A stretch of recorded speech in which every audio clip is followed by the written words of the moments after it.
Merhaba sevgili izleyenler, TV 2020 ekranlarında Diyalog Medya Grubu Genel Yayın Yönetmeni Sayın Reşat Akar'la birlikte Gündem Özen programında sizlerle birlikteyiz. Evet, bugün 10 Kasım Ulu Önder Atatürk'ün 84. ölüm yıl dönümü. Saygı, sevgi ve giderek de artan bir özlemle anıyoruz. Türkiye'de olduğu gibi Kıbrıs'ta da törenler yapıldı. Bugün sizlere bir anaokul, bir de liseden yapılan görüntüleri ekranlara getireceğiz. Bu arada adamızda bulunan yabancılar da hem kirlettiğimiz yerleri temizlediler hem de atamıza saygı duruşunda bulundular. Konuşacağız. Bir diğer konumuz telefon, internet üzerinden dolandırıcılık faaliyetleri giderek artıyor. Bu kez de Sağlık Bakanlığı'nın logosunu kullanmaya başladılar. Ayrıntıları paylaşacağız. Üçüncü olarak dün adamıza günübirlik ziyaret gerçekleştiren Türkiye Cumhurbaşkanı Yardımcısı Fuat Oktay'ın yerleşke konusundaki söylediklerine ana muhalefet partisi CTP'den yanıt geldi. Cumhuriyetçi Türk Partisi ne diyor? Konuşacağız. Son olarak da Güney Kıbrıs'ın 2 havaalanı Ekim ayında 1 milyonu aşkın yolcuya hizmet verdi. Peki kuzeyde durum nedir? İki tarafın mukayesesini yapacağız. Evet Reşat Bey, merhaba. Merhabalar Funda Hanım. Herkese hayırlı günler dileyerek başlayalım. Evet, bugün 10 Kasım Ulu Önder Mustafa Kemal Atatürk'ü sevgi ve saygıyla anıyoruz. Bugün gerçekten Kıbrıslı Türklerin yine bir sınav günüydü. Neydi? Atatürk'e olan bağlılığı ve sosyal medyaya baktığımızda sabahın erken saatlerinden itibaren çok sayıda insanımızın Atatürk'e olan sevgi, saygı, özlemini dile getiren mesajlar ve fotoğraflar paylaştığını gördük. Gerçekten gurur verici bir meseleydi. Her zaman zaten iddia etmişizdir. Kıbrıs'ta Türkler Atatürk'ün devrimlerini, Atatürk'ün hareketlerini Türkiye'de yaşayan Türklerden daha önce ve daha büyük bir kararlılıkla desteklemiştir. Bunun kanıtı işte karşınızda ekranlarda Atatürkçü Kıbrıs Türkleri. Bu 1981 yılında Atatürk'ün 100. doğum yıl dönümü münasebetiyle benim yapmış olduğum, çok genç yaşlarda yapmış olduğum büyük bir araştırmanın sonucunda bu kitap ortaya çıkmıştı. 3 baskı yaptı, 3'ü de tüketildi. Türkiye'de son bir kitapçıda buldu bir arkadaşımız. Bende dahi bir tane var sadece ve inşallah ileriki zamanlarda daha kapsamlısını yayınlarız. 100. doğum yılında Atatürk'ün Günaydın Gazetesi'nde 10 gün süreyle tam sayfa Atatürkçü Kıbrıs Türkleri yazı dizisi yayınlanmıştı. Ve ardından gelen talepler üzerine bunu kitap haline çevirmiştik. Burada o dönem, yani 81 yılında hayatta olan Kıbrıs Türk toplumunun eski uzun yıllar liderliğini yapmış, siyasette kendini göstermiş kişiler, onun yanı sıra öğretmenlik yapan, Atatürk döneminde Kıbrıs'taki Türk okullarında öğretmenlik yapanlar ve Atatürk'ün devrimlerinden sonra Kıbrıs'ta ilk şapkayı giren Nekipzade ailesi ve bunun dışında ilk Söz Gazetesi'nin Latin ve eski Türkçe yayınlarını ihtiva eden gazetelerini bulmak için Ankara'ya kadar uzanmış ve ilk gazeteyi basan, Söz Gazetesi Türkçe yeni dilde basan Söz Gazetesi sahibi Remzi Okan'ın kızlarını Ankara'da bulmuş. Onların da görüşlerini, açıklamalarını almış, belgelerini almış ve bu kitap ortaya çıkmıştı. Bugün gerçekten dediğim gibi sosyal medyada da Atatürk'le ilgili çok önemli yazılar vardı. Okullarımızda, eğitim kurumlarımızda gerçekten sevindirici, güzel görüntüler vardı. Dolayısıyla biz bugün programımızın başında sizi önce Gün Işığı Kreş ve Anaokulu öğrencilerinin 10 Kasım törenine götürmek istiyoruz. Sonra Girne Turizm Meslek Lisesi'nin bugünkü 10 Kasım törenlerine götüreceğiz sizi. Yani anadan yukarıya doğru, küçüklerimizden daha büyüklere kadar nasıl bir Atatürk sevgisi olduğunu göstermek açısından son derece önem veriyoruz buna. İzleyelim.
Evet, izledik değil mi? Gün ışığı kreş ve anaokulu öğrencileri miniklerden başladık. Geçtik Girne Turizm Meslek Lisesi öğrencilerin kutlama. Birçok okullarda vardı.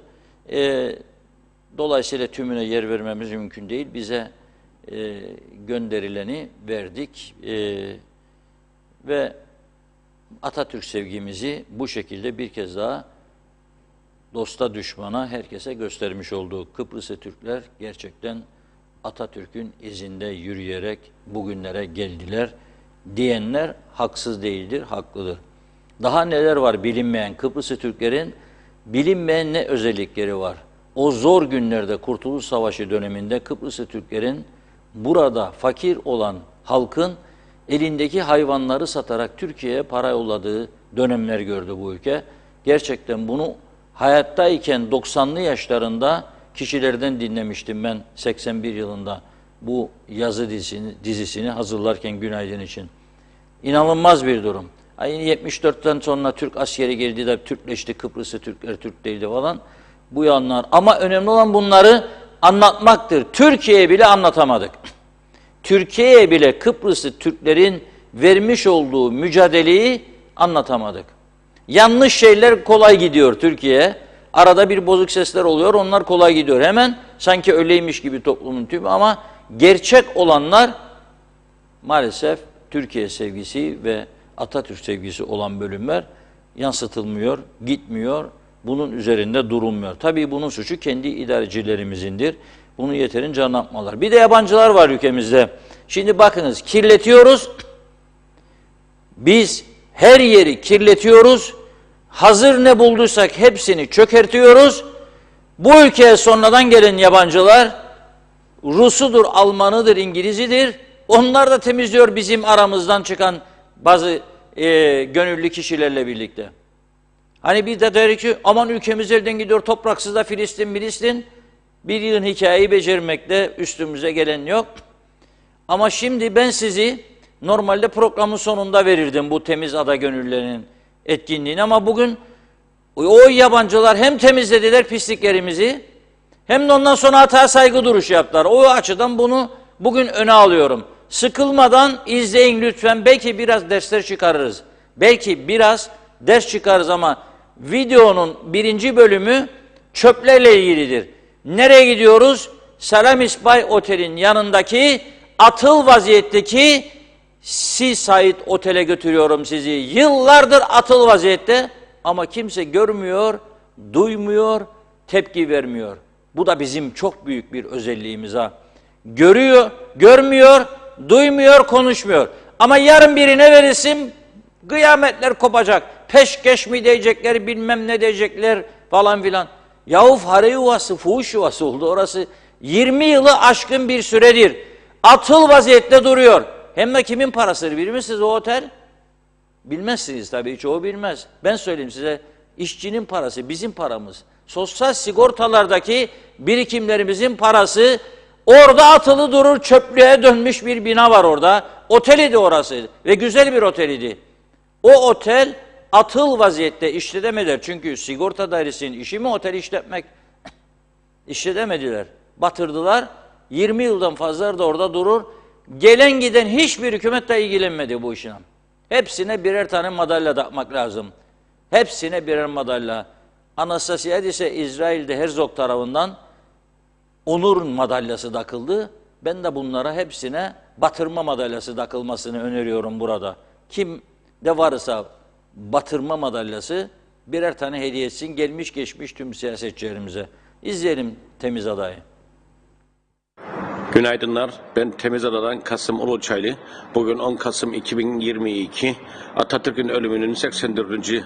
yılında biz Temizada grubu olarak şu anda terk edilmiş olan Seaside Otel, Salamis Bay Otel yanındaki Seaside Otel'de yanında temizlik yapacağız.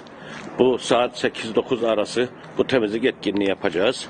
Şu anda ben hızlı bir çekim yapmaktayım. Burası ne kadar kötü bir pozisyonda olduğunu görüntülemek istedim. Çok kötü bir pozisyon ve şu anda bu atıl durumdaki eski Seaside Otel olduğu yer. Bu otel niçin atıl bir durumda, niçin böyle bırakılıyor, dikkat çekmek istedik grup olarak. Ve aynı zamanda temizlik sonrası saat 9'u 5 geçe grubumuzun çoğu yabancılar. Onlardan da benim talebim onların da desteklediği bir durumdan Atatürk'ü bugün biz burada temizlik yaptığımız bölgede alacağız. Ve işte temizlik yapacağımız bölgenin hal ve vaziyeti bir utanç kaynağı.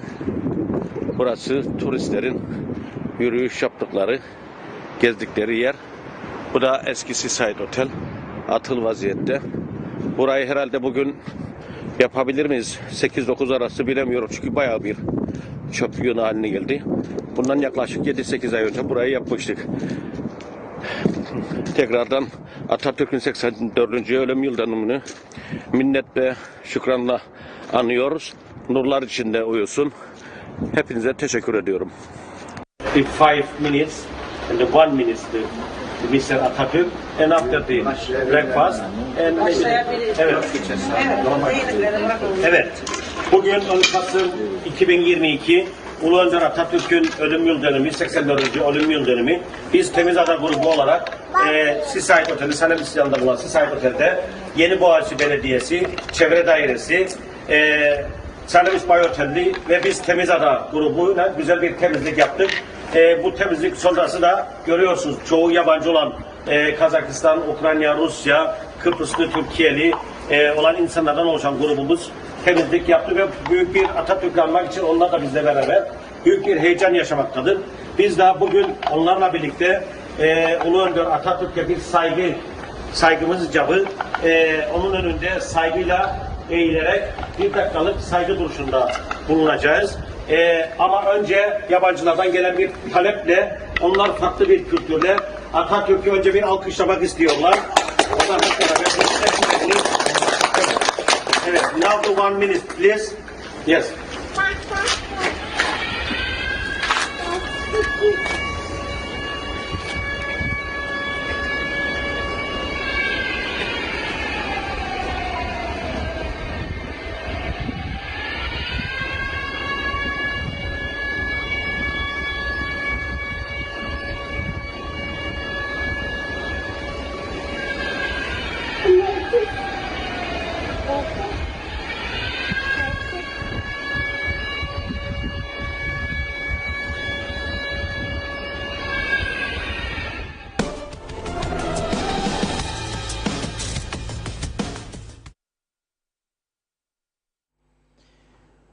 Evet, gördük değil mi? Temiz ada gönüllüleri, çoğu yabancı. Biz kirletiyoruz. En güzel yerler tam Salamis Bay Conti Otel'in yanı burası. Denize nazır. Çok güzel bir yerde orası. O kadar çok çöp var gördüğünüz gibi. Atıl vaziyetteki otel, kırık dökük her taraf. Akşamları uyuşturucu fuhuş amacıyla kullanılıyor. Gündüzleri çevresine gidip oralarda gezilmezi, pislikler, çöpler atılıyor falan filan. Şimdi 20 yılı aşkın bir süredir bizim işçilerin, çalışanların sosyal sigorta birikimleriyle satın alınmıştı o bina. Ve turizmin hizmetine açılmıştı. Sonra dediğim gibi götüremediler. Götüremedikleri için kapattılar. Kapattıktan sonra orayı birisine de kiralamadılar. Kimseye vermediler işletmek için. Çünkü sorsanız isteyen olmadı diyecekler. Yahut da sorsanız çok az para verdi diyecekler. Ama mesele o değil. 2 tane neden vardır, ana neden. Bir, ülkeyi yönetenler kendi istedikleri çerçevede yönlendirirler bu tip yerleri. İki, birisine verdikleri zaman hemen çevreden tepkiler başlar. Nedir tepki? Aman Allah'ım orayı da peşkeş çektiler. Gitti Kıbrıs Türk'ün elindeki her şey falan filan. Zaten bunlar bizim değildi. Enrico'dan kaldı, Marulla'dan kaldı bunlar. Bizim değil hiç. Bir kuruşumuz yok içinde. Sonradan sigortalar aldığında tamir etti oralar, para harcadı. Fakat gelelim atıl vaziyette durur. Bizim paramız oradan işçinin, emekçinin. Onlar borç alırlar maaşları ödesinler diye. Sonradan öğrendim. Salamis Bay Conti Otel yetkilileri defalarca başvuru yapmış kendilerine. Yani bugün bu paylaşımdan sonra öğrendim ben de bunu. Hala daha bekliyorlar, karar veremiyorlarmış. Tutun orada. Fare yuvası, fuhuş yuvası tutun. Budur demek ki sizin istediğiniz ülke. Ne nutuk atarsınız bana, gördüğünüzde Türkiye'den gelen yetkilileri sonsuza dek eşit egemende bilmem yakarık yıkarıklar dünyaya meydan okuruk. Nedir yalan dolan yapmayın ya. Memleketin en güzel, en değerli yerlerini bile işletemiyorsunuz. Atıl vaziyette çürümüş, terk edilmiş. Zaten orayı aklı başında adam almaz ya. Ben acırım da alacak olana. Milyonlarca lira ister orası adam olsun. Yıkıp yenisini yapsan belki daha karlıdır. Ama bir inat bir murat. Vermezlermiş, bekledirlermiş. Ya bitişiğinde Salamis Bay var. Bitişiğindeki adamlar diyor ha yanımızdır. İşletelim veren. Anlaşın. Bir rakam üstünde. Hayır atıl duracağına oraya çalışsınlar. Çalıştırsınlar. Yok arkadaş ne yaparık ne yaptırırık biz. Ne yaparık ne yaptırırık. Aynı benzeri bir durum Marimonte'de oldu bilirsiniz yıllar önce. Turizm işletmelerinde orası da sonunda batırıldı. Çünkü devamlı yönetim kurulları şunlar bunlar gider gelir ziyafetler ağırlamalar. Oranın plajına da parayla girilirdi zamanında turizm işletmelerindeyken. Ben çok gittiğim için biliyorum. Çok gittiğim için biliyorum. Evet doğrudur lokantası vardı bahçede. Lokantasında oturduğunda yukarıdan aşağıya verigo üzümler gelirdi. Çok güzel verigo üzüm vardı. Şimdi ne zaman orası 15-20 yıl orası da atıl kaldı. Fare yuvası oldu. Pislik içinde. Vakıflar İdaresi kiraladı orayı ne zaman? Ben öyle arkadaşlar gördüm ki devletin üst kademelerinde görev yapan arkadaşların paylaşımlarını gördüm. Yok da bu kadar da hatıralarımız vardı orada da. Verigo üzümler vardı bilmem bu kadar bu kadar. Verigo üzüm 20 yıl yoktur. Kuruttunuz siz verigo üzümleri. Kuruttunuz bakımsızlıktan atıl vaziyette bıraktınız, yok ettiniz, mahvettiniz. Niye verigosun hatırlanma? Ne kurtarma dedin verigoları? Verigo mu kaldı, asma mı kaldı? Otel mi kaldı? Her taraf çöktü, yıkıldı, döküldü. Birine versinler, işletmek için para da alacak vakıf var. Aman aman peşkeş, aman aman peşkeş, halkın malı. Yapmayın be bunları, yapmayın. Bir çözüm istiyorum, o kadar çok istiyorum ki topuzların çalışacağı bir çözüm olacak, göreceksiniz. Gideceksiniz de diyeceksiniz, siz yarın Ayanapa'daki orada yeni yapılan turistik oteller, marinalar, Leymos'unda 2 tane, Larnaka'da 2 tane ve şimdi Leymos'unda bitmek üzere olan yerler, gideceksiniz de orada diyeceksiniz ki peşkeş çektiniz Kıbrıs'ın malını da vermem size burayı da. Topuzlar çalışacak. Zaten 4 tane topuz biter bu iş. Ne demek nasıl bir toplum olduk ya böyle? Ve bu siyasetçiler de korktukları için koltuklarından 3 tane oy kaybedeceklerini düşünerek ülkenin menfaatine olan hiçbir şey yapmazlar. Ya da oyalama. Bekle babam bekle, bekle babam bekle, bekle babam bekle. Ya o ülkenin menfaatine ne korkuyorsun sen bundan? Ne korkuyorsun be kardeşim? Senin ülkenin menfaatine olacak bir şey. Sana çatarsa çatsın. Ama siz yarattınız bu sonucu da her siyasi parti 15 tane 20 tane site kurdunuz. Birbirinize saldırdırsınız. Birbirine saldırmak için siteler kurdular bu arkadaşlar. Her şeyi darmaduman ettiniz memlekette. Her şey batırılmış, çökertilmiş durumdadır. Birbirinize olan saygıyı da yerlere süründürüyorsunuz yerlerde. Bitirdiniz. O kadar birbirinize karşı saldırıyorsunuz ve saldırıyorsunuz ki adamlarınızı. Zaten bitti bu iş. Hiçbirinize saygı kalmadı. Ne yapmaya bu işi sürdürüyorsunuz bu siyasetçiliği anlamadım ben. Saygı kalmadı. Hiçbir şey. Çünkü birbirinize yaptırıyorsunuz bunu. O ona saldır diyor, o ona saldır diyor. O ona 5-10 tane internet gazetesinden vuruyor, o ona 5-10 tane internet. O ona bir internet videosuyla vuruyor, o ona öyle aynısını yapıyor. Olacak iş değil yani. Gerçekten çok üzücü bir duruma geldi Kıbrıs Türk'ünün durumu. Ben bakıyorum durumumuza ve üzülüyorum. Biz bu değildik diyorum. Biz bu değildik. Bizim kültürümüz, bizim hal ve tavırlarımız böyle değildi. Dayanışma, yardımlaşma, birbirine karşı saygı, sevgi buydu. Fakat bu ganimet düzeni, bu yağmalama düzeni ve bu çökmüş, batmış, sürdürülemez durumda olan, Türkiye'nin zorlamasıyla, desteğiyle sürdürülen bu siyaset bizi bu hale getirdi. Bence Türkiye daha fazla para vereceğini bırakması lazım. Ayakları üzerinde durun dedi dün Sayın Fuat Oktay ama bu şekilde durmaz ki. Durmadığını gördükçe veriyorsunuz. Verdikçe onlar da önlem almıyor. Elindeki ekonomik değer değerlendirmiyor. Elinde ekonomik değer site gösterdim şimdi. Değerlendirmiyor. Adamlar diyor verin kiralayın işletelim. Yo diyorlar. Bekle bakalım. Neyi bekle bakalım? Nedir? Nedir? İşçinin bizim birikimlerimiz, paralarımızdır. Ondan sonra da emekli çıkan, sigortadan emekli çıkanlara 8 bin lira para maaş veriyorlar. Ya da 10 bin lira, 9 bin lira açlığa terk ediyor. Düşün sen 45 sene sen sosyal sigortaya yatırım yapacaksın. Bazılarımız 50 sene ve seni 45 sene yatırdıdan senden paranı çeken bu kurum sen emekli çıktığın zaman da sana 8-10 bin lira verecek. Da geçin diyecek bununla.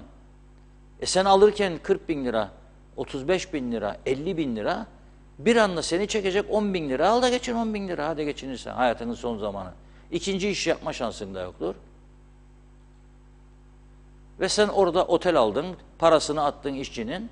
Sonra da o otelin işletmesini yapamadın. Yapamadın, bari kirala, parasını al, o da yok. Ya bazıları hatırlayacak şu anda bizi izleyen insanlar. Bir arada bu Sosyal Sigorta Dairesi Yönetim Kurulu biliyorsunuz hep şey atarlar ya ihtiyaç sandığı sigorta falan yönetim kurulu devlet atıyor onlarda da. Zannediyorum ihtiyaç sandığı yönetim kuruluydu. Yıllar önce gemi alacaklarmış. Düşünün devletin sigorta ihtiyaç sandığı kurumu gemicilik yapacakmış. Para vardır, gemi alalım da işletelim. Girne'den, Mersin'e veya Mausa'dan. Ve bütün yönetim kurulu üyeleri aileleriyle birlikte başladılar. O ülke senin, bu ülke benim, orası mı, burası mı? Devamlı geziler. Gemi görecekler mi? Geldin gördün gemiyi, ne anlan sen? Senin işin mi bu yönetim kurulu üyesisin diye? Paralar havada uçtu. Sonra hepsi battı bu kurumların, devletin kurumları tabii. İşte böyle battı. Kıbrıs Türk Hava Yolları da yollarda böyle battı. O Kıbrıs Türk Hava Yolları yönetim kurulunda öyle dümenler döndü ki, öyle dümenler inanamazsınız.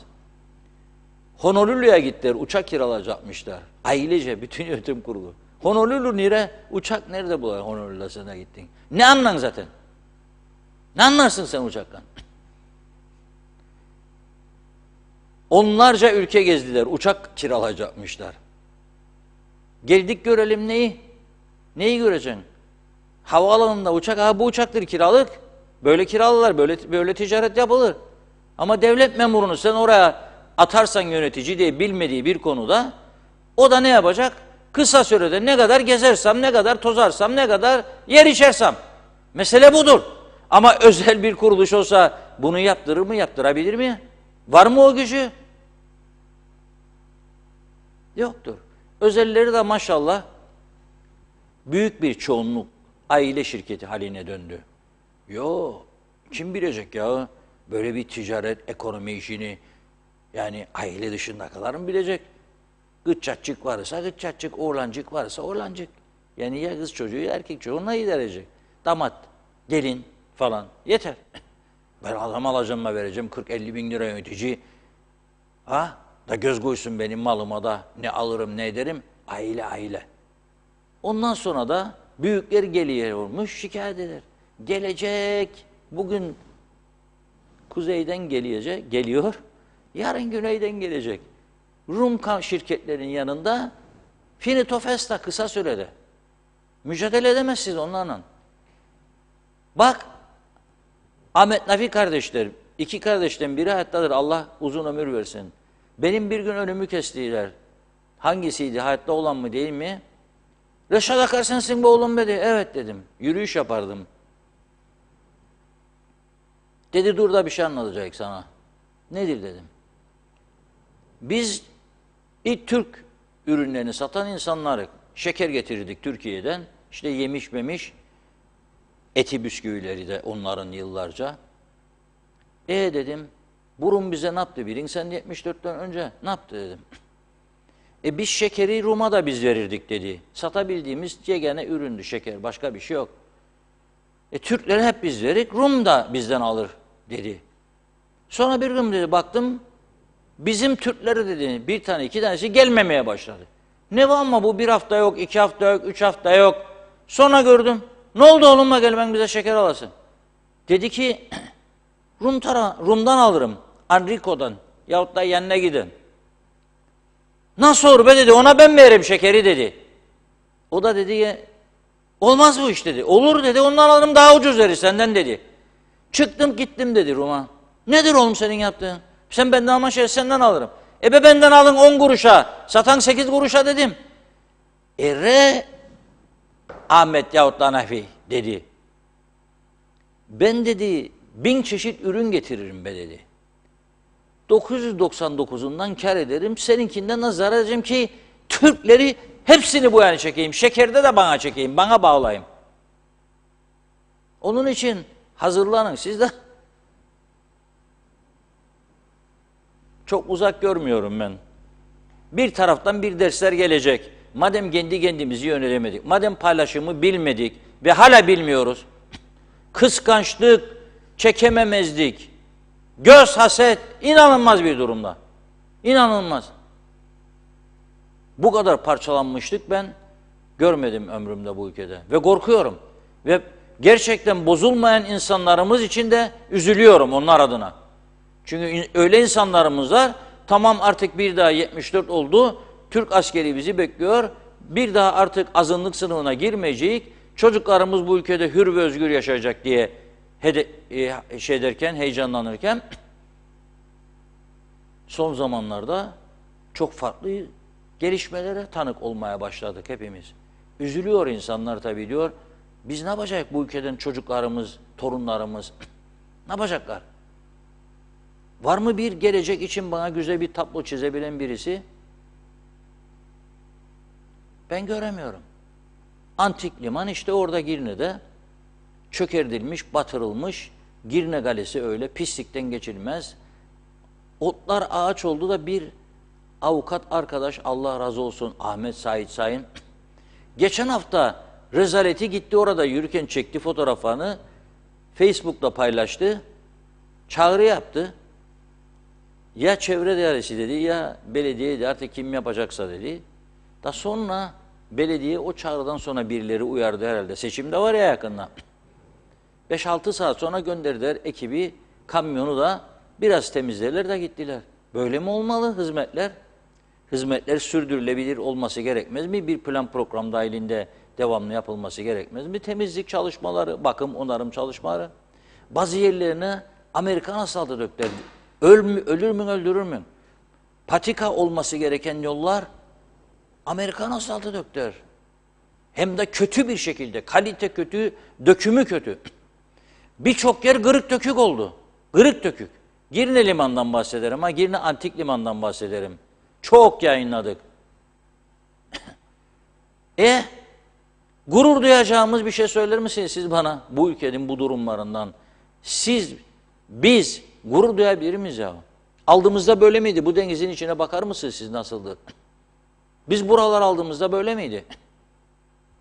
Da şimdi aman anam aman kimler geliyormuş da alıyorlarmış emlakları da yok ediyorlarmış da Filistin olacakmışık falan. Keşke gelip alsalar. Keşke gelip limanı da alsalar. Bu limanı da. Ya yenileri ya eski sahipleri. Keşke. Keşke. Böyle bir dua edeceğimi bir gün gelip hiç düşünmezdim hayatımda. Şimdi keşke derim bakın. Keşke derim. Bu dayanılacak bir hal değildir yahu. Bunları gördükçe dayanamaz insan. Yazık, tarihe yazık, insanlığa yazık. Bu kadar değersizleştirirsek elimizde bulduklarımızı bize de yazıklar olsun.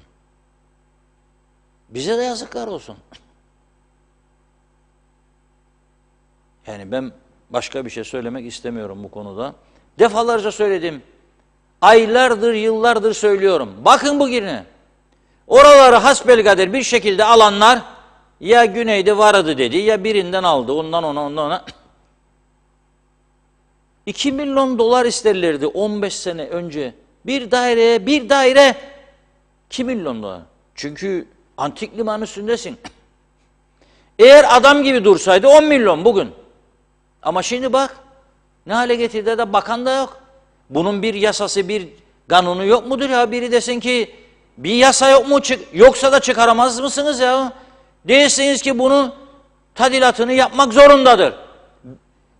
Şehirciliğin ya bilmem neyin göstereceği renklerde, örneklerde aslı bozulmayacak şekilde, tarih korunacak şekilde yapmadığı takdirde geciktiği her ay için bu kadar cezası vardır. Belediye yapar ya da Çevre Bakanlığı yapar ya da Turizm Bakanlığı yapar. Ona ceza keser. Ödemedi, alır elinden. Bunları yapmazsanız ne işin varsın? Hale bakar mısınız? Halen böyledir. Antik liman. Halen böyledir şu an. Üzücü bir şey ya. Onun için keşke derim. Nasıl bak, Rum tarafı Larnaca marinasını verdi Mısırlılara. Ayia gitti, gene Mısırlı şirket yaptı. Lemnos'un limanını, marinasının olduğu gibi verdi, limanı 2 kat büyüttü Mısırlı şirket.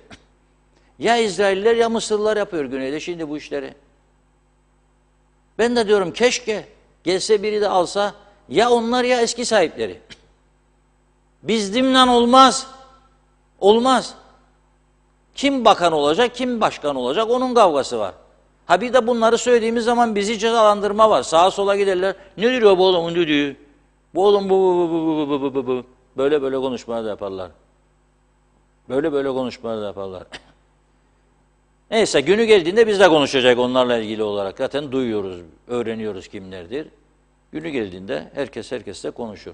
Buyurun Funda Hanım. Başlayalım. Teşekkür ediyoruz. Giden birkaç mesaj oldu tabii. Mustafa Özcan'ın mesajını görüyorum ilk. Atatürk'ü saygı, sevgi, özlemle anıyoruz. Ruhu şad olsun demiş. Mehmet Uluçaylı da iyi yayınlar diliyor. Atamızı anıyor. Ahmet Halil iyi yayınlar diledi. Eser Yurteri Erdal Yarkın'da. Evet, Cengiz Refikoğulları da. Nazime Nalbant sizleri çok ne diyor? Tiryakiniz oldu. Bazen dışarıda, bazen komşuda, bazen evde izliyorum, dinliyorum. 10 Kasım atamızı saygı ve minnetle anarız. Ruhu şad olsun, ne mutlu Türk'üm diyene. Evet, Gürdal Seren Güçlü de 10 Kasım ölümsüz aşkımız. Bütün herkese hatırlatmak ve bunu anlamak boynumuzun borcudur. Sağ olun, var olun, saygılar demiş. Nazan Gözdağ, evet. Bugün internetteki haberleri karıştırırken bir haberde diyor ki kiracı olduğu evi satmaya çalışan kişiye 25 yıl hapislik verilirken diğer haberde 13 yaşındaki kıza tecavüz eden kişiye 3 yıl hapis cezası veriliyor. Neyse başka yorum yapmak istemiyorum demiş. Emir Çayan, çok iyi hatırlarım, analarımız, nenelerimiz altın bileziklerini Türkiye'ye göndermişti. Biz besleme değiliz diyor. 35 sene sigorta yatırdım, onun emekliliğini alıyorum demiş. Alın terimizde çalışır, kazanırız dedi. Nazime Nalbant, İskele'den sesimin gittiği yerlere kadar mutlu akşamlar olsun. Sevelim, sevilelim diyor. Her yerde kuruyan dallar bile çiçekler açar. Nerede olursak her yerde ne olur diyor temiz tutalım. Güzelim Kıbrıs'ımızı, böyle kötü görüntüler olmasın demiş. Birlikte, beraberlikle el ele verelim. Cennet vatanımızı koruyalım diyor. Ömer Bozkara Vezirler, tek dünya lideri Yüce Önder Mustafa Kemal Atatürk'ü saygıyla anıyoruz, çekemeyenlere inat demiş. Arkanızdaki Atatürk resmi çok güzel. Keşke hiç indirmeseniz, hep orada kalsa dedi. Mehmet Şenler kolay gelsin Gaye Kök'te. İsmail Gürekansel, Mavi Girne Hava Yolları ne oldu diye sormuş. Celal Harun, Funda Hanım hayat pahalılığının gıda ve diğer tüketim malzemeleri %165 oran üzerinde etkisinin her geçen gün fazla hissedildiği ülkemizde süt ürünleri cep yakmaya devam ediyor. Vatandaşlar sütün litre fiyatının 25 liraya, hellemin kilo fiyatını 200 lira dayandığı piyasada geçim mücadelesi veriyor. Kıbrıs Türk'ü zavallı duruma düştü artık demiş Bassın Dünya. Kerim Akgün 25 Aralık'ta yine UBP kazanacak. Bu halk ezilmeye mahkum, sonumuz çok kötü. Kemal Osman Ceyhanlı memleket yangın yeri dediniz diyor. Vatandaşı birbirine kırdırma sonuç her geçen gün hızla geriye gidiyoruz. İsmail Kızılşahin, memleketi siyasetçiler bu hale getirdi. Bu saatten sonra kimse bizi kurtaramaz diyenlerden.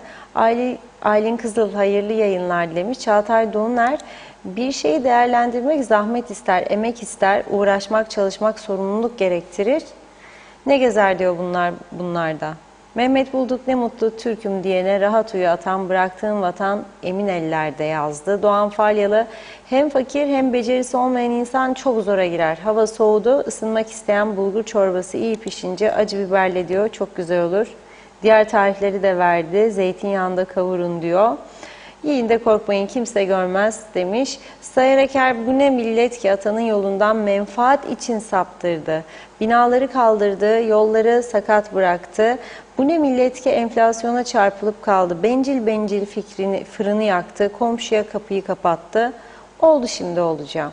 Mehmet Uluçaylı 74'ten sonra halkın birbirine karşı olan sevgi, saygı, yardımlaşması, birbirine verdiği manevi, maddi destek yok olup gitti. Yerini dedikodu, hasetçilik, iş yapanı eleştiren bir toplum olduk. Bugünlerimizin değerini bilelim. Bugünler iyi günlerimiz. Soleil, Schumacher, Rüstem, İsviçre'den selamlar. Maramonti'yi çocukluğumdan iyi hatırlarım. İsviçreli annem ve Kıbrıslı babamla çok giderdik. Cennet gibiydi oralar, yazık olmuş. Turizm açısından küçücük ada parçasına sayısız güzel imkanlar olmuşken diyor. Niyeden başka bir şey yapılmıyor anlamıyorum. Türkiye parayı kessin demiş. Sizin gibi düşünüyorum. Altı delik bir kovan gibi erir hep gelen paralar, çok üzücü. Şenol Tatlıcıoğlu selamlar dedi. Ramazan Deniz'de hoş geldiniz demiş. Size bağımlı oldum diyor. 3 yıldır önce YouTube'dan, o kısmını çözemedim. Güzel akşamlar olsun. Sayar Eker, Rum'un aklıyla Türk'ün aklı aynı terazide denk olmalı diyor. Antik limana antik balık bile gelmez demiş. Elif Bağbaşı, yani Aynur Yarkın galiba, iyiyim diyor. Allah iyilik versin hepimize.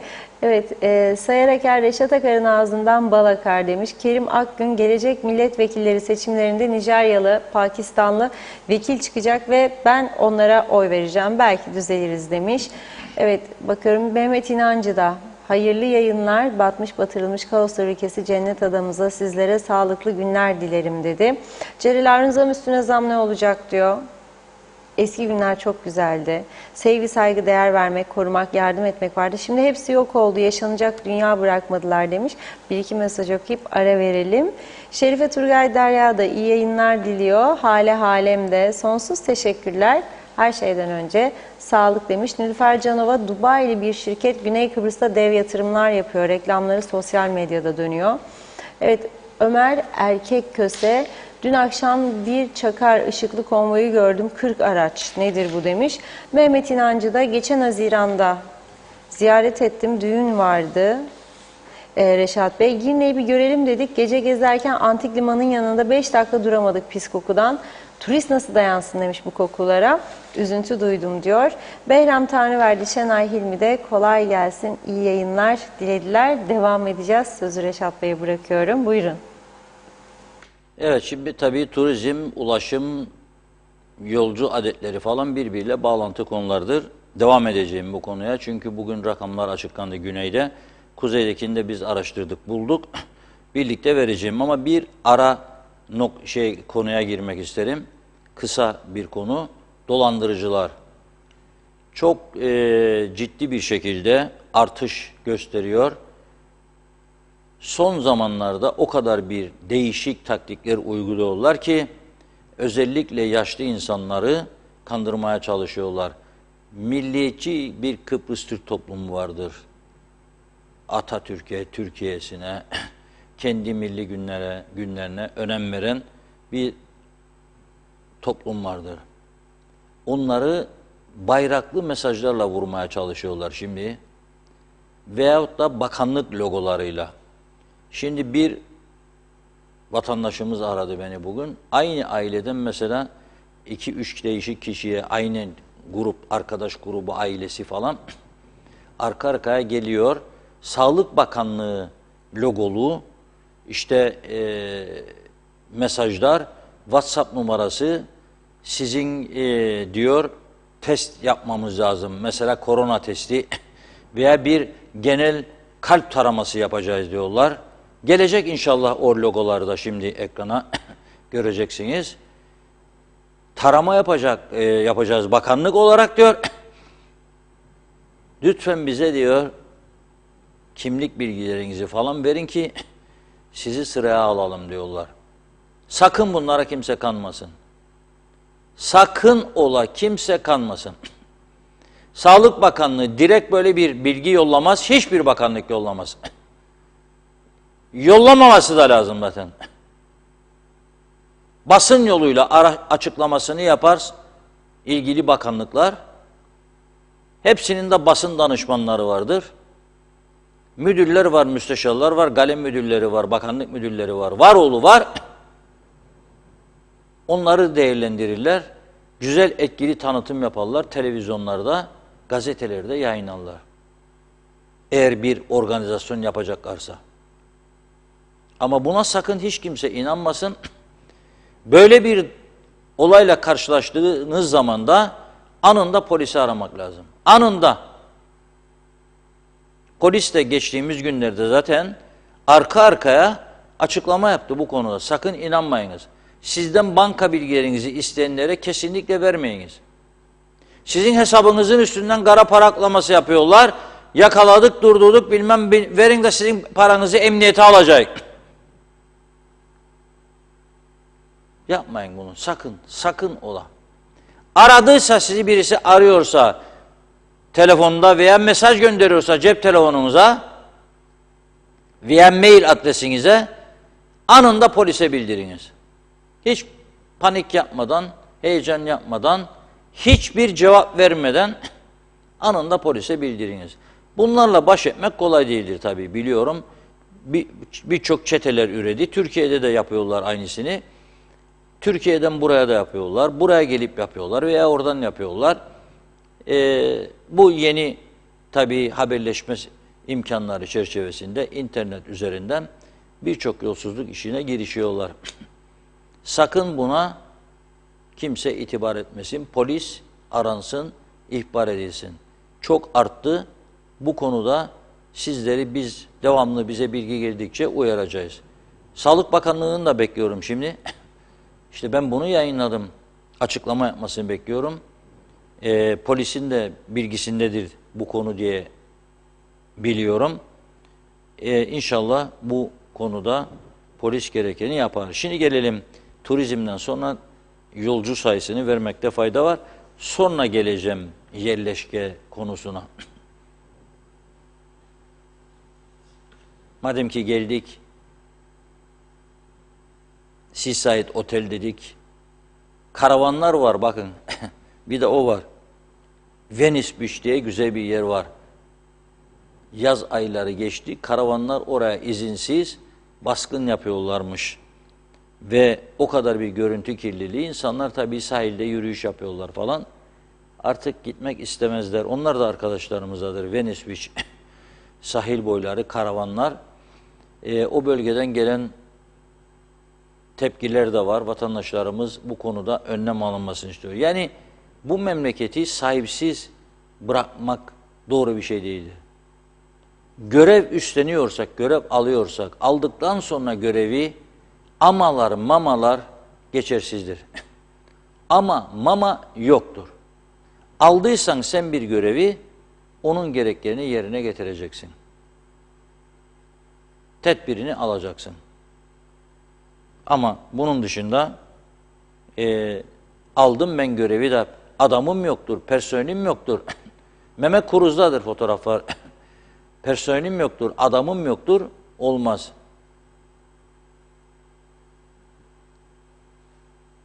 Bazı konularda karar almak için 10 sene yeterli olmuyor siyasilerimize.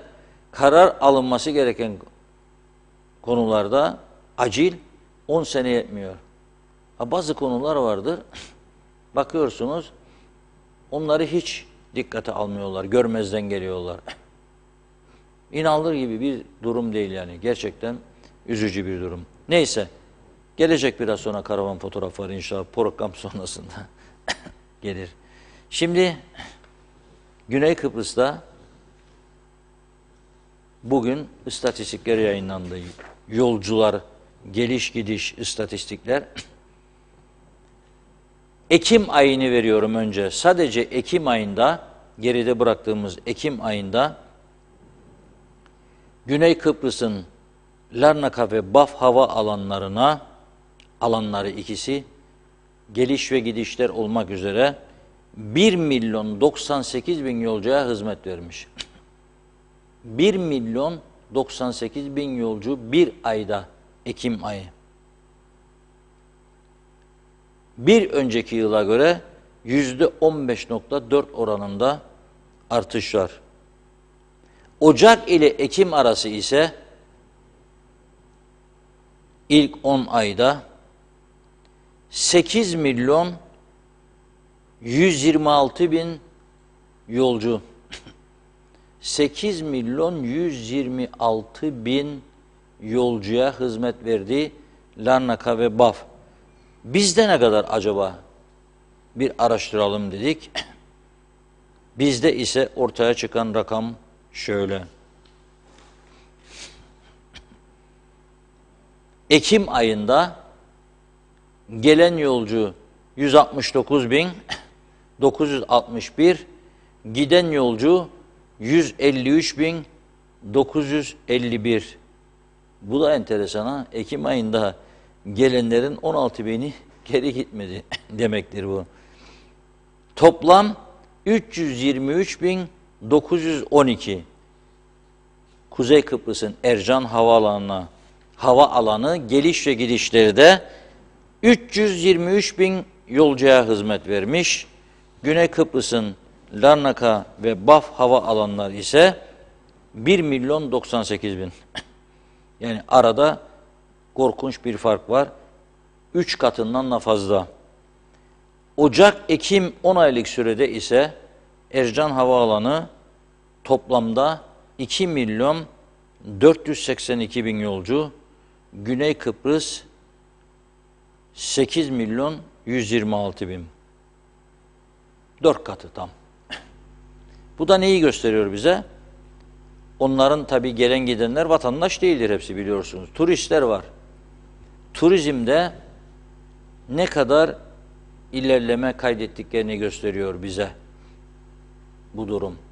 Eğer bizler de ulaşım sorununu çözebilmiş olsaydık veya çözmeye gayret edersek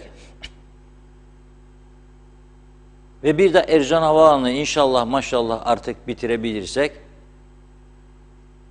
yıllardır tehir ediliyor Ercan açılışı, yıllardır. 15 Kasım'da açılacaktı, 5 gün sonra en son. O da Sayın Erdoğan talimatı verdi diye gene olmadı. Malzemeler eksilmiş yurt dışından da onun için falan diyorlar. Hadi bakalım. Malzemeler gelecek inşallah. Ve yeni terminal binası açılırsa, yeni pist devreye girerse belki daha büyük uçaklar da gelir artık Kuzey Kıbrıs'a, Ercan Havaalanı'na ve turist sayısını artırırız. Artırmak zorundayız çünkü turizm gelişirse bu ülkenin yetiştirdiği her şey satılır. Ve hatta ithalata da dönmeye başlar. Zaten ithal ürünler var. Yani kendimizin üretmediği ürünler ithaldir. Şeker, pirinç, mercimek, fasulye, nohut yurt dışından geliyor. Salça, malça, alkollü, alkolsüz içecekler yurt dışından geliyor. Burada üretilen de burada. Bu ulaşım işini hem parasal açıdan çözmemiz lazım. Yani biletler anormal derecede yüksek. Hem de turizmi geliştirmek açısından çözmemiz lazım. 4.000 lira Ercan Adana uçak bileti olmaz arkadaş. 4.000 liraya Ercan Adana olmaz. Yani 200 euronun üzerinde bir para istiyorsun 35 dakikalık yola ve bir gidiş. Adam diğer tarafta Güney Kıbrıs'ta 37 euroya gidiş dönüş 3 saat uçuyor, 3 saatte dönüyor 6 saat. Sen 35 gidiş, 35 dönüş 70 dakikaya 200 gidiş, 200 dönüş 400 dolar, euro istiyorsun. Yani arada korkunç fark var. Bu konuya devamlı dikkat çekmeye devam edeceğiz. Çünkü hayati önem taşır. Çünkü sadece turist açısından değil, sağlık sebebiyle Türkiye'ye gidip gelen çok sayıda insanımız var. Tatile çıkmak isteyenler var. Öğrenciler var, gidip gelmek zorundadır veya aileleri gelecek gidecek. O yüzden bu uçak biletleri, fiyatlar son derece önemlidir. Bu konuya yetkililerimizin dikkatini çekmek istiyoruz. Bir an önce Türkiye ile konuşup bu sorunu çözmelidirler.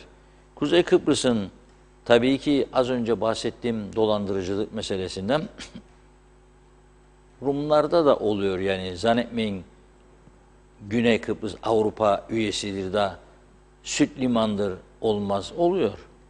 Enteresan bir haber vardı bugün Rum basınında.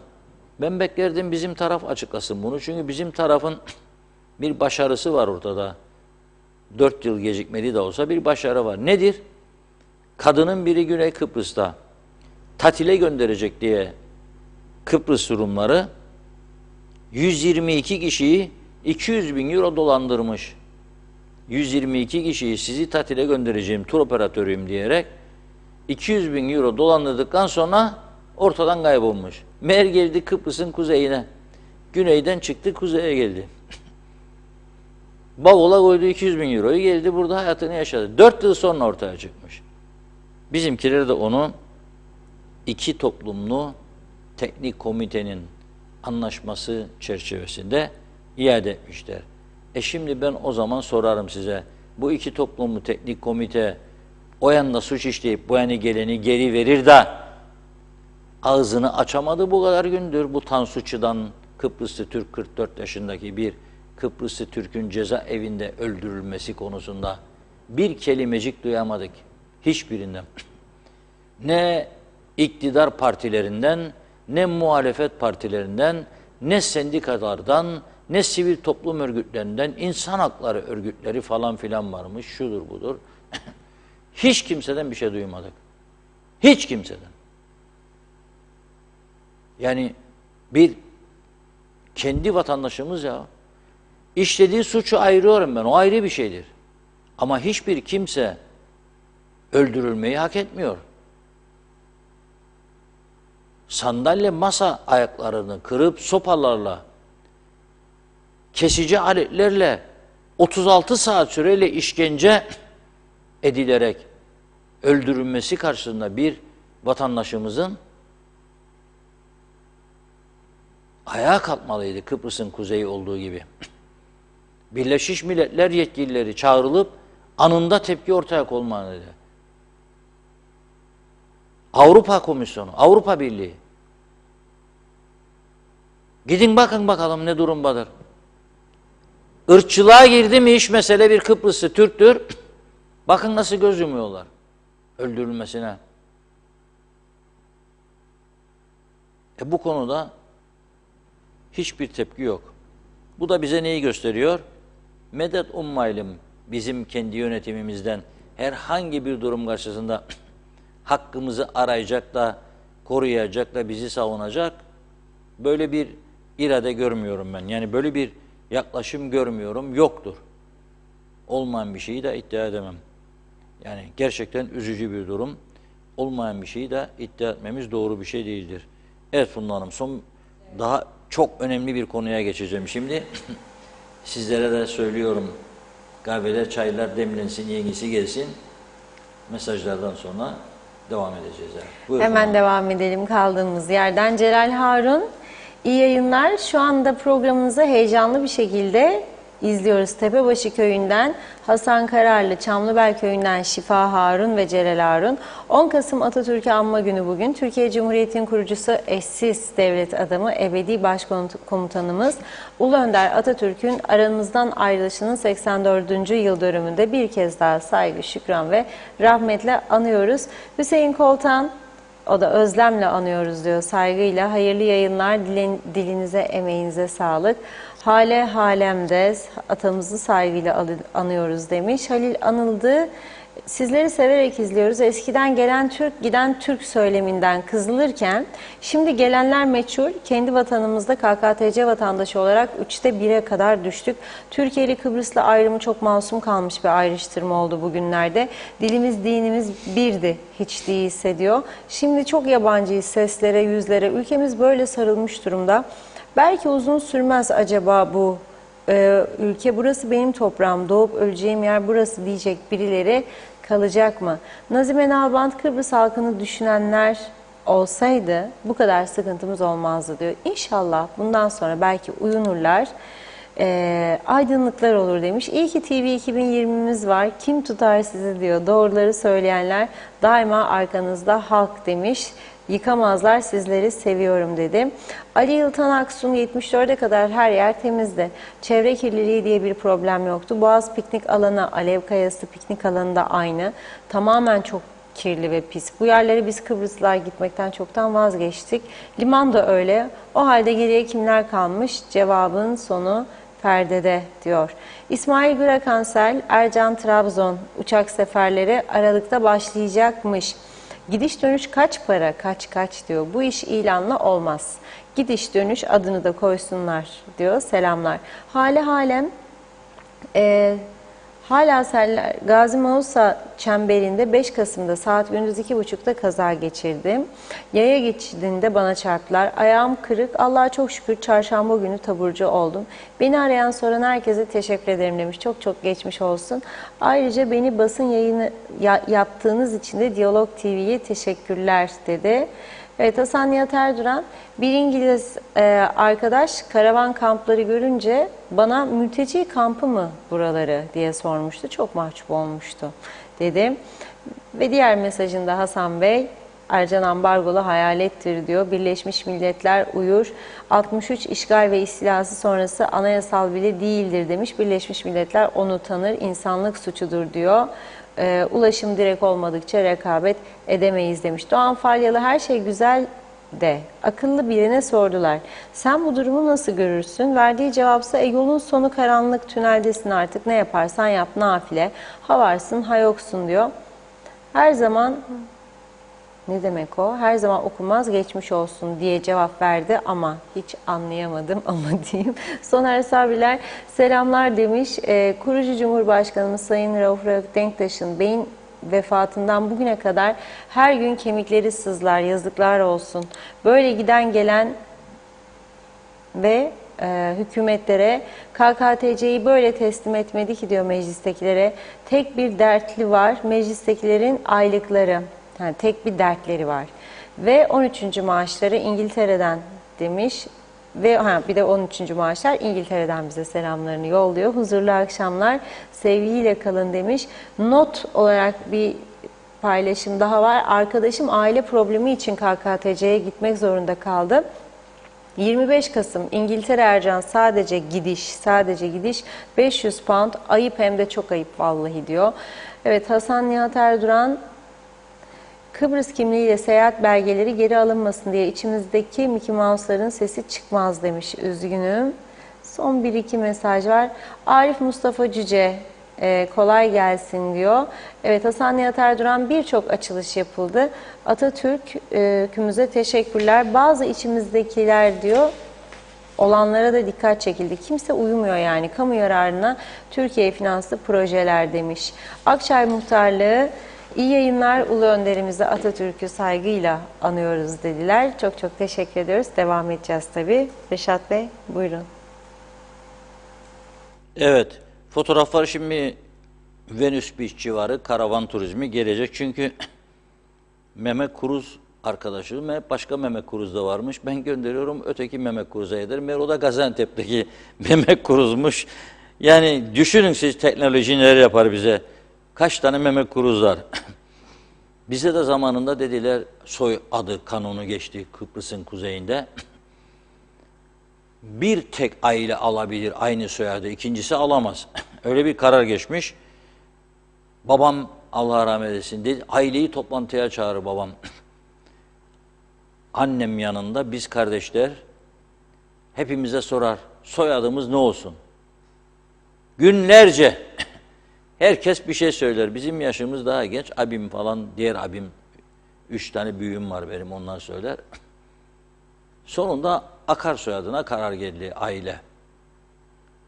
İlk başlangıçta bir Akar ailesiydik. Sonra bakarım baderler, Vadili'de Akar var, tanıyor musun sen bunu? Ne Akar falan? Yok. Senin akraban değil mi? Yok kardeşim. Sonra diyorum Mausa'da bilmem. Yok kardeşim. Sonra bakarım Karpaz'da. Yok kardeşim. Oldu galiba 13-14 tane Akar aile. Duyduğum sadece. Hiç ilgisi yok yani birbiriyle. Neyse. Olacak böyle şeyler. Venice Beach, karavanlar. Çoğu kaçak. Bu durumda. Kontrol yok diyorlar. Bir de şimdi Ergün arkadaşımız gönderdi Mausa'dan. Gazi Mausa Salamis yolunda giderken diyor, kendimi diyor Arap ülkesinde hissetmeye başladım. Arapça yazılar diyor tabelalarda. Emlak patlaması var İskele bölgesinde. Ve Arap emlakçılar da tabii boş mu duracak? Başladılar, onlar da Kıbrıs'a gelip kuzeye emlak işi yaparlar. Gördüğünüz gibi. Veyahut da yerlidir. Arap tercümanlar bulmuştur. Arapça yazılardan Mausa İskele yolu hep bunlardan dolu diyor. Hamdolsun şükürler olsun diyelim. El şükran, el şükran. Akıdın paraları Kuzey Kıbrıs'a, korkmayın. Anlam planı reddedeceksiniz ha. Bir bakacaksınız hiçbir şey yok. Ama boş durmazlar. Boş durmazlar, onu söyleyeyim. İşgal bölgesindeki belediyeler adı altında örgütlenme var. Prag'daymışlar. 4 Kasım'da gitmişler. 2 gün, 3 gün toplantı, uluslararası bir toplantı. Biz işte mesela Maraş Belediye Başkanıyım ama Maraş'ın bir işgal altına. Girne Belediye Başkanıyım, işgal altında.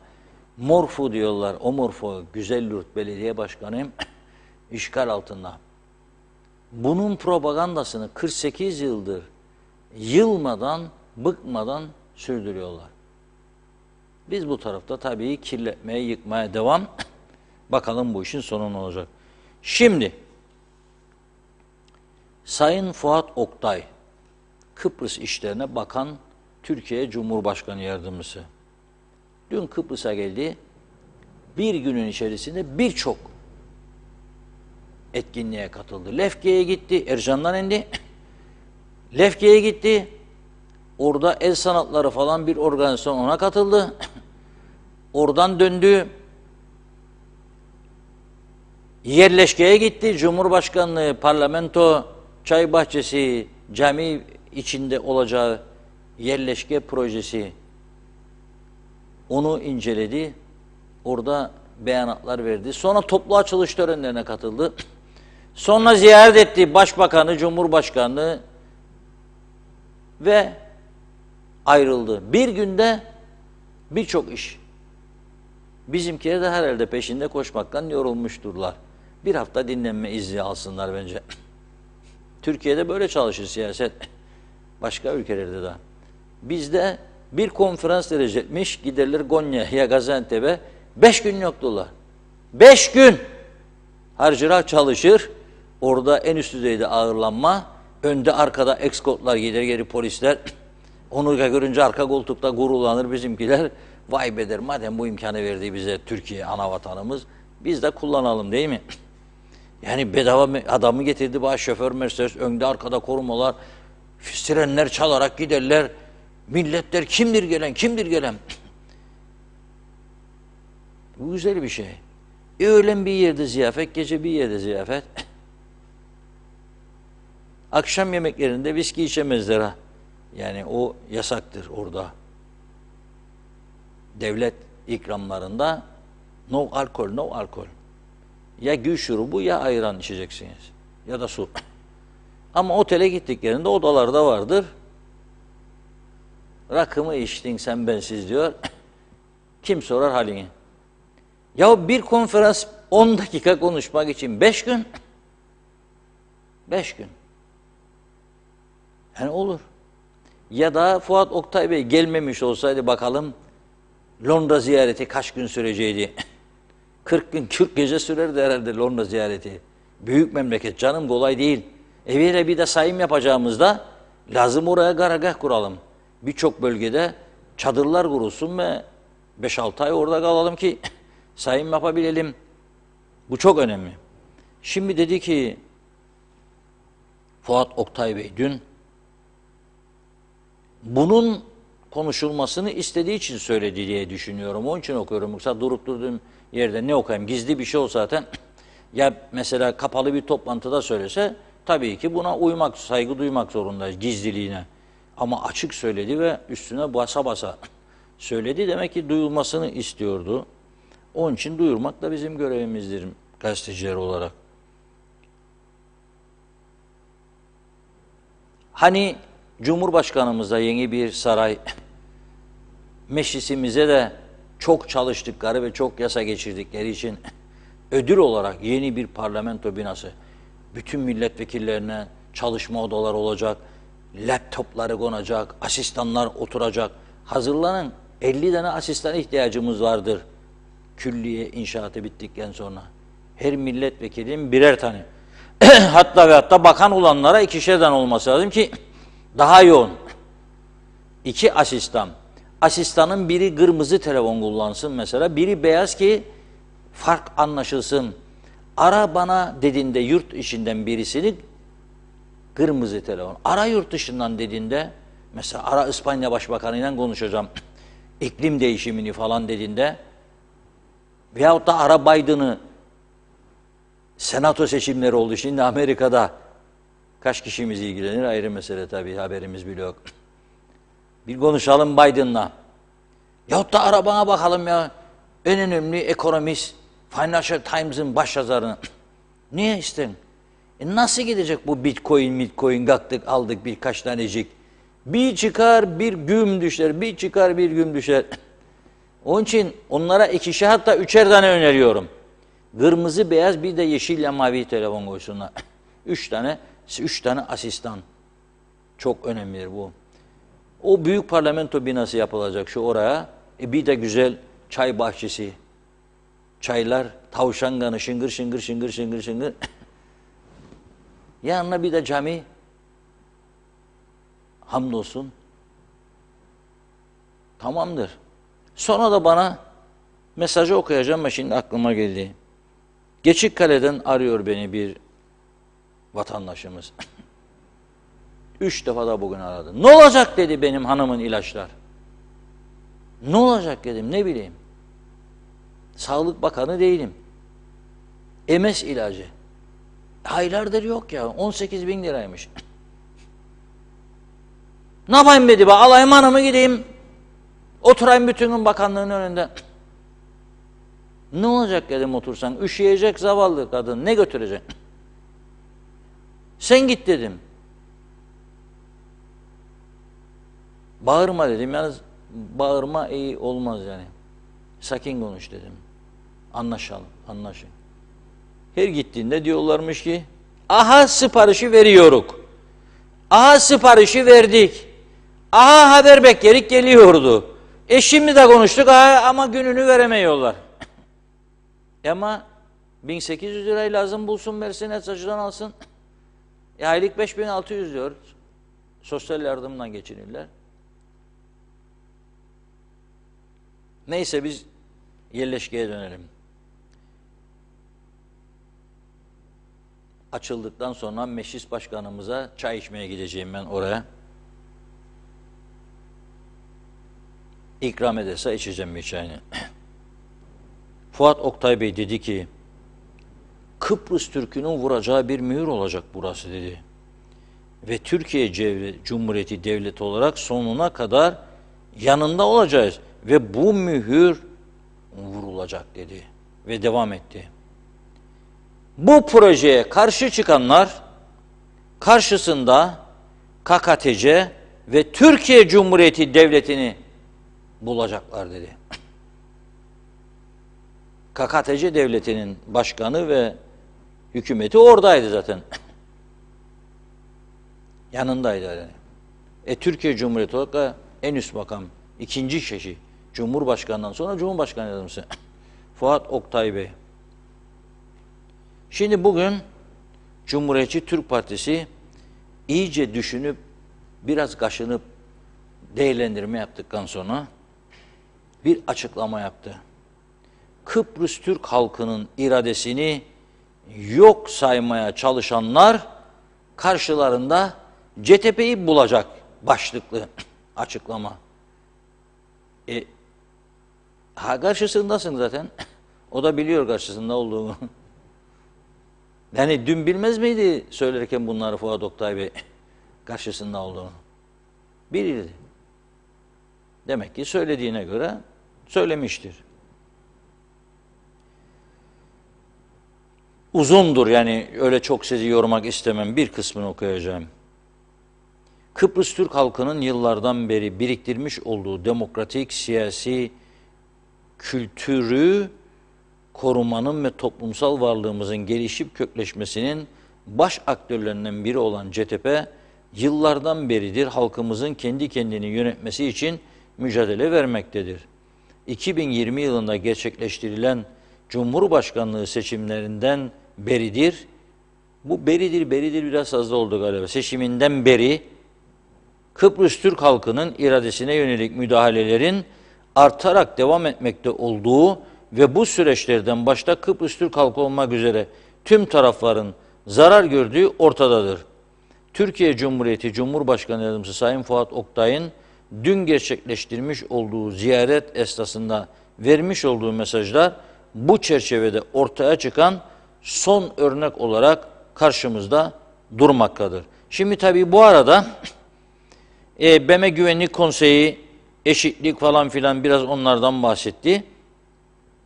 Şimdi ben heyecanla bekliyorum.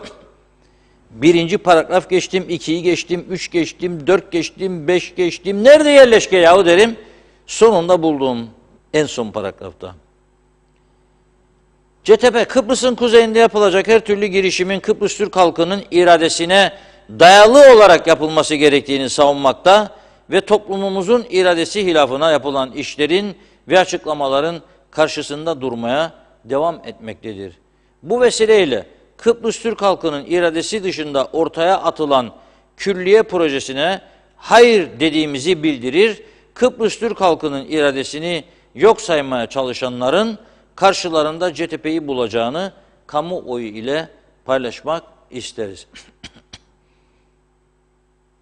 Bir su içeyim müsaadenizle çünkü çok heyecanlandım bu söz.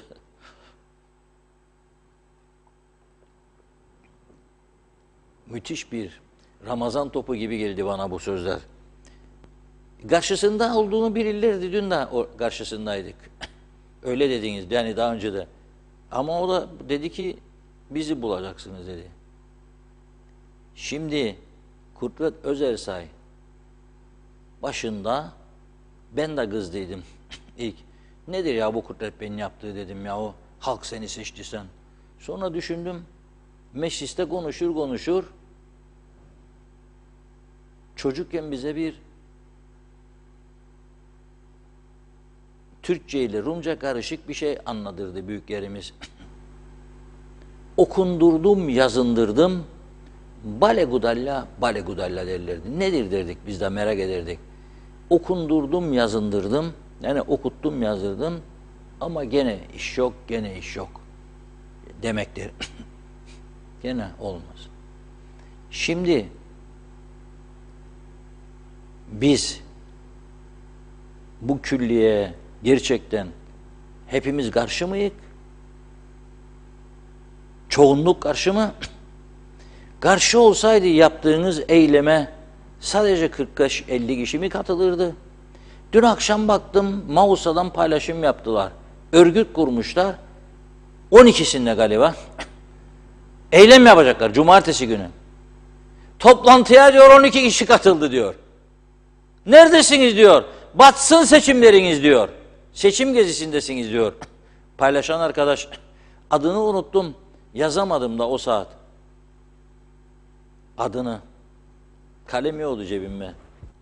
Yazayım. 12 kişi katılmış diye sitem ederdi. İnşaatla ilgili tellemenin ve kazının başladığı güne döneyim. Ne dedi Müteahhitler Birliği Başkanı Cafer Gürcafer Bey? Yahu dedi, müteahhitlerimiz bu kadar zamandır battı bitti, kriz içindedir. Şimdi yerli müteahhitlerimiz iş yapacak bir ortam buldu. Bununla mı karşı çıkıyorsunuz? Parasız mı veriyorsunuz? Türkiye verir. Bırakın müteahhitlerimiz iş yapsın, para kazansın dedi. Yani demek istediğim odur, şudur ki o riyal. Gene Rumca şarkı söyleyeceğim. Çok küçükken de karmaydılar diye falan bizimkiler çok söylerdi sağda solda. Duyardık bunları. Para diye Ajda Pekkan'ın şarkısı vardır. Parole. Para girdiği yerde her şeyi değiştirir. Hele bizim gibi toplumlarda, ganimet kültürüne alışmış ve alıştırılmış toplumlarda riyalle çok önemlidir. Money, money, money. Riyalya, riyalya, riyalya. Para, para, para, para. Paralar, paralar, paralar. Ganimet kültürünün girdiği yerde en geçerli kural budur. Ya şimdi evliliklerin çoğu bundan bozuldu. Ne almadın bana? Bir Mercedes. Bak saçaklı Huriye'yi aldı, kocası da ben ondan. Bir kavga, iki kavga.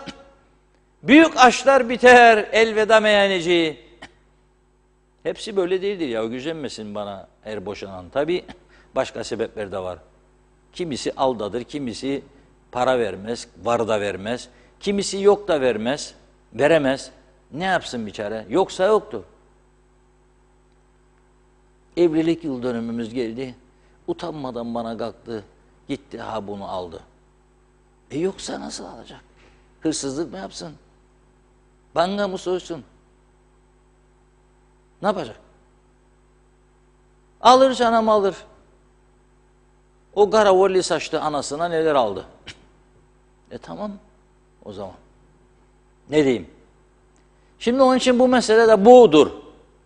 Bu tabii sembolik bir açıklama oldu CTP tarafından. Ben ona bakarım. CTP'nın içindekilerden de var. Belki de külliyede inşaatında görev alan müteahhit veya alacak olan veya beklentisi olan. Marangoz işleri çıkacak, ahşap işleri çıkacak, ne bileyim alüminyum doğrama çıkacak, çakıl kum işleri gider gelir kamyonlar çıkacak, toprak moprak, mermer çıkacak bunlar. Ya şimdi bazı şeyler çeşme meşme boru satıcıları Allah sıraya girmişlerdi. 2 milyar 600 milyonluk proje o. Adam hesabını yapar gece. Adı büyük bir mesele. Böyle inşaat malzemesi satan kuruluşumuz var. Yani adını söylemeyeyim mesela. Bence o gece hesap yaparım yapmak kadar. Şu anda hesap makinesinde ne kadarını satarsak eldeki malzemelerden bunlara para alacak. Sen istediğin kadar otur parti MYK'ymış, parti meclisiymiş, tartışma yaparlar. Bir açıklama yapalım ya. Özel çekildiydi. Dedi ki çekilmezseniz dedi CTP'ye da bu düzen böyle kökleşecek. CTP dedi hayır. Halkımızın özgür iradesine saygı duymak zorundayız. Bence seçimleri beklerler.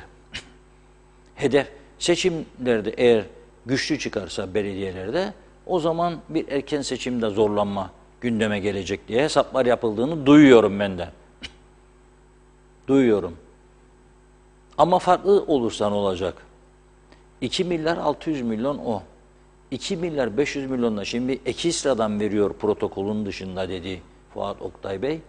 5 milyar 100 milyon girmiş olacak. Kasım sonu Aralık.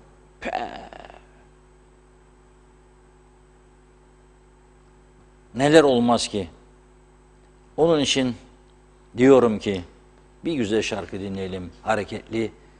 Siz bakmayın bize, biz burada gizli gizli oynayacağız şimdi Funda Hanım'la ama siz görmeyin lütfen.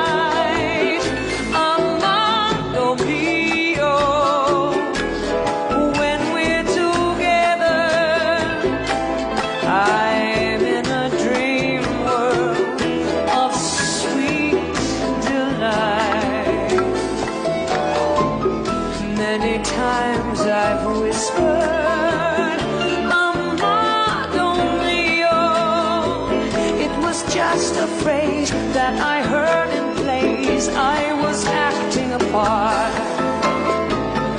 But now when I whisper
Many times I've whispered, Amado mio. It was just a phrase that I heard in place. I was acting a part. But now when I whisper, Amado mio, can't you tell I care by the feelings there? Or it comes from my heart, my one endeavor. My love, my darling, would be to hold you and hold you tight. Amado mio, love me forever and let forever begin tonight, and let forever begin tonight, and let forever begin.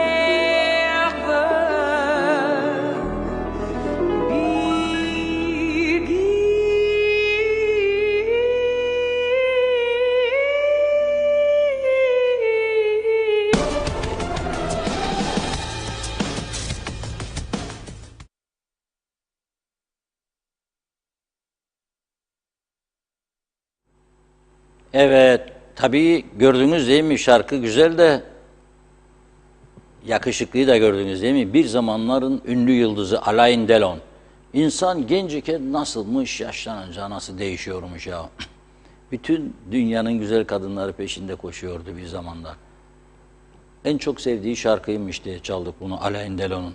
Evet, şimdi mesajları tamamlayacak tabii Funda Hanım. Ama ben sizi bir aydınlık yere doğru götüreyim. Kısa bir süre. Aydınlığa doğru gidiyoruz ya, hani paralar gelir ama nereye gider bu paralar yahu?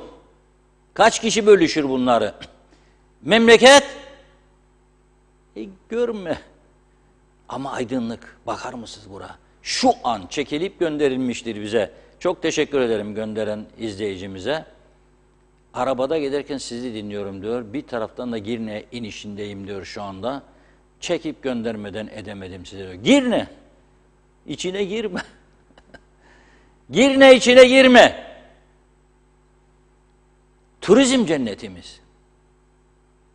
Bakın siz, hale bakar mısınız? Şu an karanlıklar içinde korkunç savaştaymışık gibi. 48 yıl geçti 74'ten bu yana. Vay Girnem vay. Ne oldu böyle ya? Çok üzücü değil mi?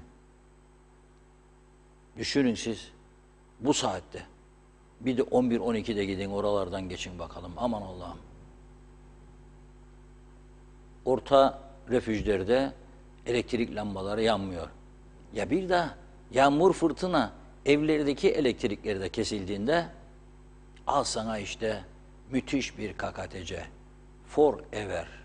Buyurun Funda Hanım. Kaldığımız yerden hemen aktarayım. Mehmet İnancı, battık batırıldık Sayın Akar, belki 30 yıl sonra diriliriz diyor baştan. Tünelde ışık da kalmadı. Evet, Hasan Nihat Erduran, kampüsü Adalet Sarayı da ekleniyor mu diye sormuş. Sayar Aker, adada azınlık diye dışlandık. Araplar gelince Kuzey Kıbrıs'ta azınlığa düşersek kayıp göçmenle kaçak göçmen oluruz. Uyan milletim. Evet, Mehmet Uluçaylı, İskele bölgesinde Long Beach'te bulunan dere kenarındaki yerlere Netherland şirketine verilmiş. Şirket de toprağı doldurarak diyor yeşil alan, çim ve ağaçlandırma yaptı. Bölgemizde nefes alacağımız bir doğal park kazandırmıştır. Mehmet İnancı, bir ülkede ilaç yoksa o hükümet derhal istifa etmeli. Çünkü apacık hastaları ölüme mahkum etmekte. Dünyada eşi benzeri görülmedi. Hasan Nihat Erduran, ulaşım çözülürse her şey yoluna girer diyor. Bir sendikal reform, bir de vergi reformu, elektrik enterkonek sonrası organik sulu tarıma geçilince ya kadar Ercan'da, Mausa'da direkt ulaşıma açılmış olacak. Gelecek çok çok iyi olacak diyor. Hiç endişem yoktur. Osman Beni Atatürk'ü saygıyla anar, sizlere de iyi akşamlar dilerim yazmış. Evet, Ömer Bozkara vezirler ne demek istedi Fuat Oktay? Teksas KKTC anlamadım demiş. Evet, Mustafa Gürsoy iyi akşamlar diliyor. Mehmet Uluçaylı Rum tarafı her konuda iktidarı muhalefetiyle Yunanistan'a danışarak yol almakta. Anlamakta zorlanıyorum. Anavatan Türkiye bize yardım desteklerini sonuna kadar sunarken şükran ve minnet duyacağımız nedir bu şiddet bu Celal? Hala yanlıştan geri dönülmüyor demiş. Doğruyu görsün CTP'liler diyor. Evet, Mehmet İnancı batmış ülkede birçoğu sosyete yaşamayı seviyor Reşat Bey. Dediğiniz gibi açgözlülük ve kıskançlık diz boyu. Mustafa Gürsoy Annan planı döneminde AK Parti CTP'yi destekliyordu. Orada rüzgar nereden eserse politika o şekilde değişiyor yani. Yarın Türkiye'nin çıkarları başka bir politika gerektirirse yine farklı bir söylem duyarsak hiç şaşırmam. Evet, Ramazan Zaza Aslan.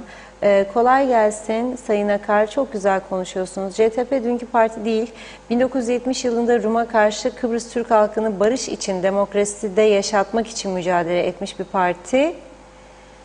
İrademize karışanlar karşısında her zaman CTP'yi bulacaklar diyor. Ne UBP'nin ne de başkalarının diyor maşası olmayacağız. Evet, Hasan Nihat Erduran gölge etmeyin başka ihsan istemez bu halk demiş. Makul daima kazanır diyor.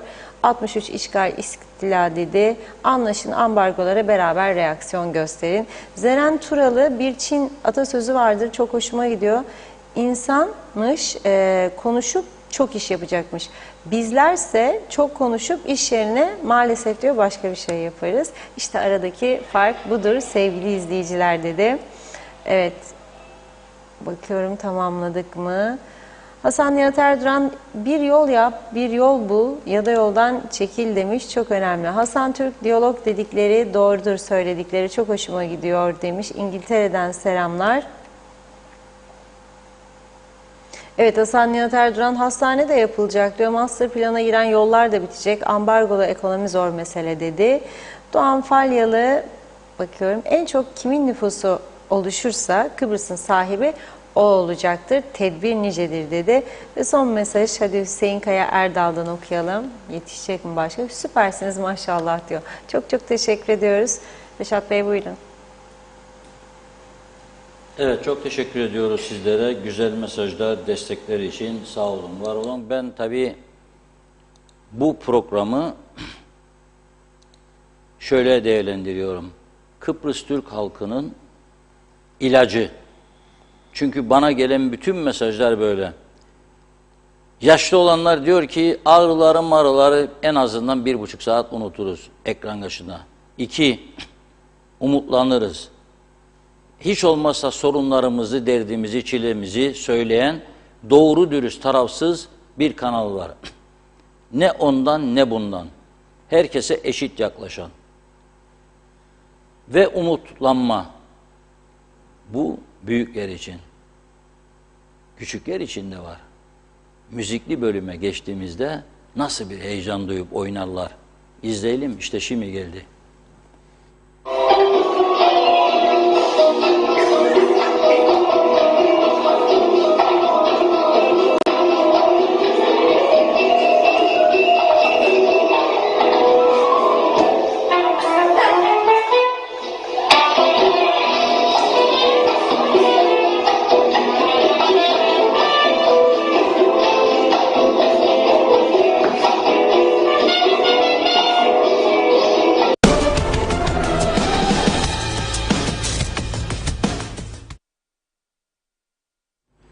Evet, Ömer Bozkara vezirlere teşekkür ediyoruz çok. Tabii ufaklıklara da ne güzel oynuyorlar değil mi? Televizyonun karşısında çok güzel dans ediyorlardı. Onları da kutluyorum. Çok çok güzel, çok şeker çocuklar. Ve bugünü bu kadarla noktalayalım. Yarın inşallah daha güzel haberlerle sizlerle birlikte oluruz. Bakalım neler olacak, neler yaşayacağız. Hep birlikte bunları konuşup tartışalım. Amacımız daha güzeli, daha iyi bulabilmektir. Kendimizi de eleştiriyoruz. Burada bulmak için doğruyor. Yani Girne'ye ben karanlıklar içinde gidiyorsam, hamdolsun, şükürler olsun, ne güzel yönetiyorsunuz bu ülkeyi diyemem bizim idarecilerimize. Alıyorsunuz, olukla para geliyor buraya, iyi yönetin ya, iyi yönlendirin. ruhsat paraları var, sigorta paraları akıyor devlete. Bunları iyi yönlendirin yani. Sigortaların parası yokmuş, ilaç getirsin hastaneye. Otelde atıl durur. Kiralayıp parasını alıp ilaca yatırsana kardeşim. Yok. Evet Funda Hanım. Peki, çok teşekkür ediyoruz değerli yorumlarınız için ve evet sevgili izleyenler, programımızı burada noktalıyoruz. Yeniden görüşünceye dek hoşça kalın.